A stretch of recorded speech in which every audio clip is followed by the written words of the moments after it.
Hi, my name is Monica Rojas. Present my document.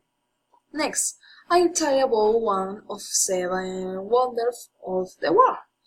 The wonderful Chichen Itza, heart of the Mayan Empire.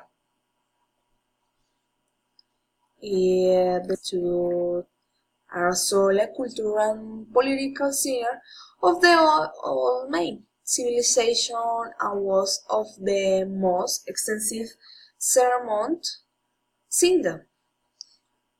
Rural central part of the Yucatan Peninsula in its time of greatest splendor. It was the most powerful are in the Yucatan Peninsula. The pyramid has a lot of history and strategic points in the development of the main culture. I invite me the series Wonder Award. Thanks. Bye.